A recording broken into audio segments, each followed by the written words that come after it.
Peristiwa penggerudukan puluhan anggota TNI dari Kodam 1 Bukit Barisan yang dikomandoi oleh Mayor Dedi Hasibuan ke Polrestabes Medan pada Sabtu lalu, 5 Agustus 2023, sontak menyedot perhatian publik. Tujuan Dedi bersama sejumlah prajurit TNI mendatangi Mapolrestabes Medan untuk mempertanyakan penangguhan penahanan tersangka pemalsuan surat keterangan lahan berinisial ARH yang merupakan keluarga dari Dedi. Dalam video yang beredar, Kasat Reskrim Polrestabes Medan Kompol Tuku Fatir Mustafa terlibat debat dengan Mayor Dedi. Tuku pun menjelaskan alasan penahanan ARH. Buntut peristiwa ini, Panglima TNI Laksamana Yudo Margono memerintahkan polisi militer untuk memeriksa prajurit TNI yang terlibat. Komandan Pusat Polisi Militer atau Danpuspom TNI Marsikal Madya Agung Handoko menegaskan tindakan anggota Kodam 1 Bukit Barisan Mayor Dedi Hasibuan yang mendatangi Polrestabes Medan sangat disayangkan. Menurut pihak Puspom TNI, tindakan Mayor Dedi dimaknai sebagai pamer kekuatan demi mempengaruhi proses hukum yang menjerat keluarganya. Kami dari hasil penyelidikan dapat menyimpulkan bahwa kedatangan Deva bersama rekan-rekannya di kantor Polrestabes Medan dengan berpakaian dinas loreng pada hari libur, hari Sabtu, dapat diduga atau dikonotasikan merupakan upaya show of force kepada penyidik Polrestabes Medan untuk berupaya mempengaruhi proses hukum terkait dengan mungkin ada indikasi bahwa tindakan tersebut bisa dikatakan obstruction of justice. Kami belum bisa mengarah ke sana. Puspom TNI belum melihat adanya indikasi yang mengarah ke tindakan perintangan penyidikan. Mayor Dedi yang sedang dimintai klarifikasi di Jakarta tidak ditahan karena status hukumnya belum ditentukan. Namun dugaan upaya unjuk kekuatan Mayor Dedi akan ditindaklanjuti dengan melimpahkannya ke Puspom TNI Angkatan Darat, baik untuk pendalaman dugaan tindak pidana hingga urusan sanksi etik. Sedangkan belasan prajurit yang saat itu ikut mendatangi Polrestabes Medan ditangani Pomdam 1 Bukit Barisan. Sebelumnya sejumlah kalangan di masyarakat meminta agar tindakan penggerudukan oleh anggota TNI aktif ke Mapolrestabes Medan perlu ditindak tegas. Jika tidak, maka akan terjadi lagi hal serupa di kemudian hari. Lantas, apakah tindakan penggerudukan oleh prajurit TNI sebagai obstruction of justice atau tindakan menghambat proses hukum? Apakah diperkenankan personil TNI menjadi penasehat hukum warga sipil? Tim TV One mengabarkan.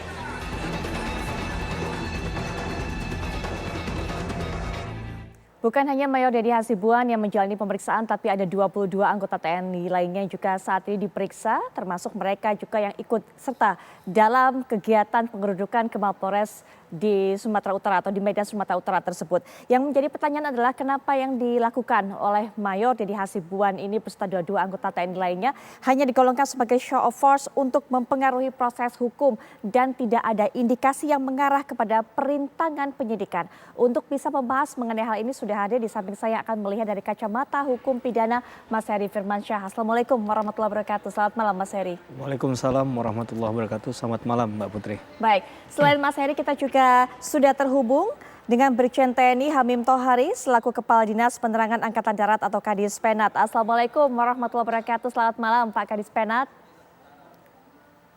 Waalaikumsalam, selamat malam Mbak Putri. Baik, Pak Kadis Penat mungkin bisa dijelaskan juga pertama kepada kami bagaimana perkembangannya proses pemeriksaan terhadap Mayor Dedi Hasibuan hingga saat ini. Karena sempat juga berkembang pertanyaan di kalangan masyarakat ini Pak, betulkah memang Dedi Hasibuan ini ditahan atau ada upaya-upaya lainnya? Silakan Pak.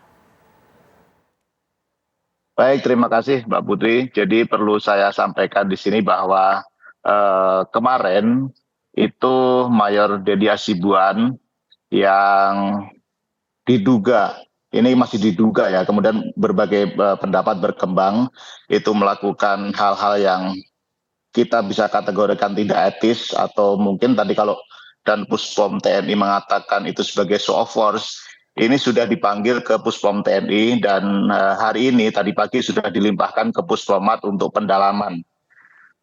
Jadi dalam hal ini sekarang Mayor Dedi sedang ditangani oleh Puspomat. Dalam hal ini dilakukan penyelidikan lebih lanjut, pendalaman terkait dengan berbagai aspek.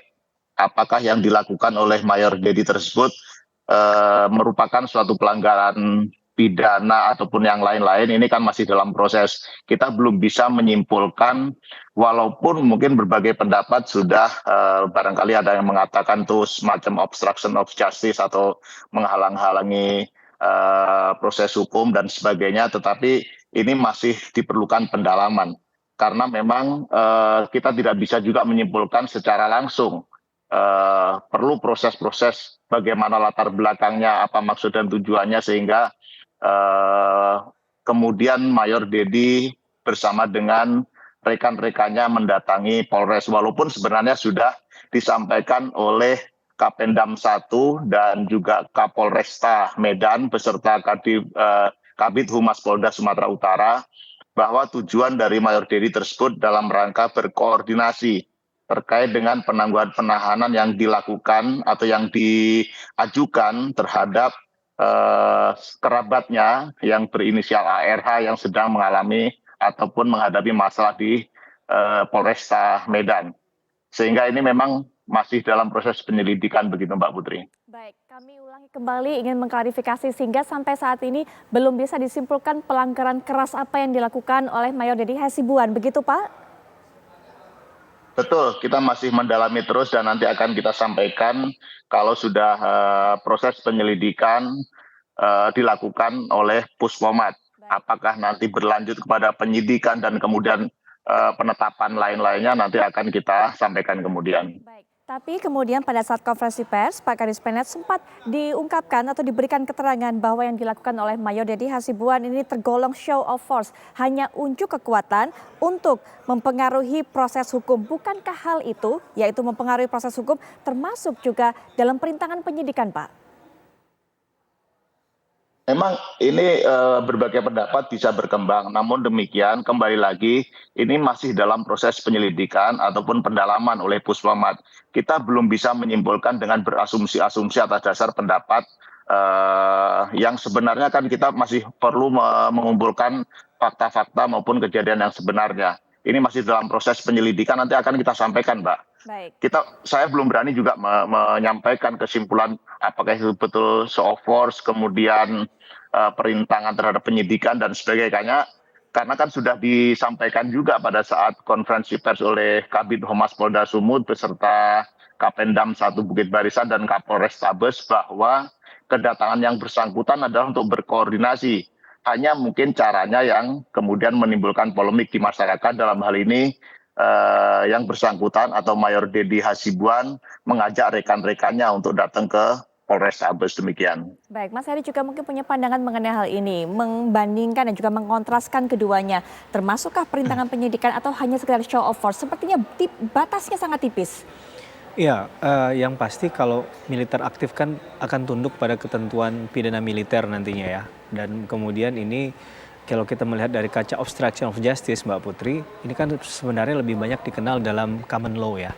Nah, ada 4 ruang lingkup obstruction of justice, dalam hal ini adalah merintangi penyidikan.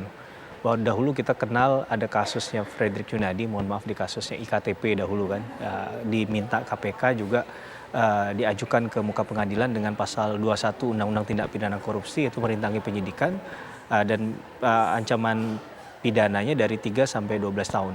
Nah, untuk KUHP sendiri di pasal 221, 231, dan 233. Nah, kembali ke ruang lingkup obstruction of justice itu ada 4, Mbak Putri. Bahwa yang pertama adalah bicara tentang aiding a suspect.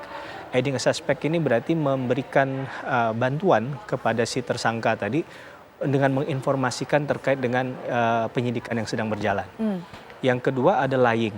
Lying ini berarti ada nilai kebohongan yang diberikan, baik itu informasi ataupun keterangan kepada penyidik. Nah, dalam konteks yang lain ada istilahnya famous obstruction, yaitu menghilangkan barang bukti. Dan yang keempat, yang terakhir adalah tampering with the evidence. Tampering with the evidence ini adalah dalam hal ini merusak barang bukti. Nah itu kan di kasusnya Sambo kemarin sempat ya, ketika Ya, betul. CCTV tadi berupa CCTV yang coba hendak dihilangkan oleh para tersangka. Nah di kasusnya Pak Dedi Hasibuan ya, Pak Mayor ini saya melihatnya ini harus dipastikan betul memang apakah kedatangan tadi untuk menghalang-halangi penyidikan atau tidak. Karena kalau kita lihat upaya merintangi ini biasanya tidak terang benderang dilakukan. Kalau itu kan datang dengan baju militer Betul. dan kemudian datang dengan jumlah lebih dari 1 orang. Betul. Di tengah hari pula. Jadi saya tidak melihat adanya upaya untuk bersembunyi ya atau menyembunyikan pelaku kejahatan di pasal 221 misalnya. Karena yang diminta memang adalah informasi. Sekali lagi kita tidak membenarkan perbuatan tersebut dengan mendatangi pihak Polresta Medan ya. Karena dalam hal ini kan setiap penyidik dalam konteks penegak hukum punya kewenangan. Ya. Nah kewenangan ini harusnya ada independensi, tidak boleh diintervensi juga dengan kekuatan apapun. Baik. Nah itu yang sebenarnya kita garis bawahi. Sehingga tadi benar juga saya sependapat bahwa ini akan dilihat dulu apakah masuk dalam lingkup obstruction of justice berdasarkan ruang lingkup tadi yang saya sebutkan dan ketentuan KUHP yang ada. Sedangkan beliau di sini kan catatannya masih melekat sebagai anggota militer aktif kan. Betul, betul. Nah, kalaupun dilihat dalam KUHP militer mungkin nanti Pak Brigjen bisa mungkin sampaikan mungkin ketentuan di 103, 127 itu lebih tepat kalau memang terbukti ya. Karena dalam hal ini misalnya dia memerintahkan kepada bawahannya untuk mengikuti apa yang ia perintahkan. Itu di 127. Atau dia tidak mengikuti aturan kedinasan yang ada. Itu di 103. Baik. Mungkin Mas Heri saya tahan dulu sampai di situ. Termasuk juga nanti Pak Kadis Penat bisa menjelaskan kepada kita sebenarnya bagaimana aturannya anggota TNI ini kemudian memberikan bantuan hukum kepada masyarakat sipil, kepada warga sipil, termasuk juga kepada ARH. Nah kita akan bahas setelah jeda berikut ini. Kami segera kembali saat lagi.